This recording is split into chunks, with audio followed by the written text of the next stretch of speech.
নমস্কাৰ, পুনৰ স্বাগতম জনাইছোঁ মোৰ আন এটি নতুন ভিডিঅ'লৈ আপোনালোক সকলোলৈকে। পকা কুন্দুলি আপোনালোকে চাটনি বনাই খায়নে বাৰু? বহুতে এই কুন্দুলি ভাজি কাটোতে পকা কুন্দুলি ওলালে পেলাই দিয়ে। মই কিন্তু পেলাই নিদিওঁ। এই চাটনিবিধ খাবলৈ ইমানেই ভাল লাগে, আপোনালোকে এবাৰ বনাই চালে গম পাব যে এই মানুহগৰাকীয়ে কি কৰিছিলে।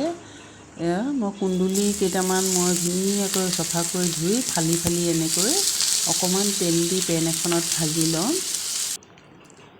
এই কুন্দুলিটো কেঁচাকৈ পিচি খাব নালাগে। এনেও কুন্দুলি অকণ পকিলে মাত্ৰকৈ অকণ পিছল ধৰণৰ হয়, গতিকে মই ভাজি লৈছোঁ।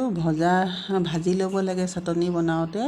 লগতে দি দিম শুকান জলকীয়া 2-3টা। জ্বলা আপোনালোকৰ নিজৰ ইচ্ছা অনুসৰি দিব।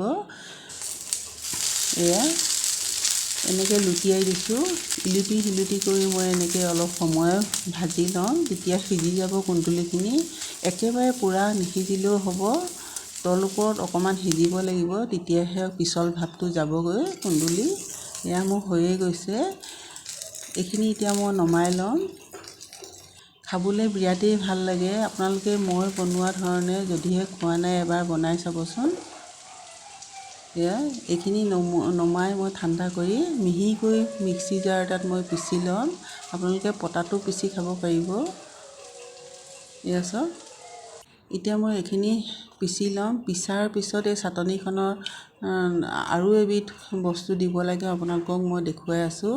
আদা এডোখৰ, নহৰু কেইফুটমান আৰু সোৱাদ অনুসৰি নিমখ দি মই পিচি ল'লোঁ। এইখিনি এটা বাউলত মই উলিয়াই লৈছোঁ। এইখিনি আপোনালোকে যদিহে খোৱা নাই এবাৰ খাই চাব।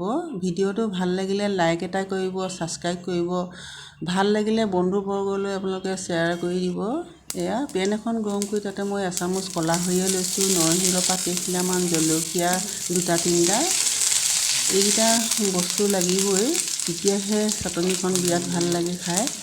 এইখিনি ভজাৰ পিছত মই এতিয়া পিচি থোৱা চাটনিখিনিত ঢালি দিম। এতিয়া গৰমে পৰিৱেশন কৰিব পৰা হৈ গ'ল। গৰম ভাতৰ লগত, ৰুটিৰ লগত আপোনালোকে যিকোনো ইচ্ছামতে খাব পাৰিব। আকৌ পুনৰ লগ পাম নতুন ভিডিঅ'ৰ সৈতে। আজিলৈ আহোঁ।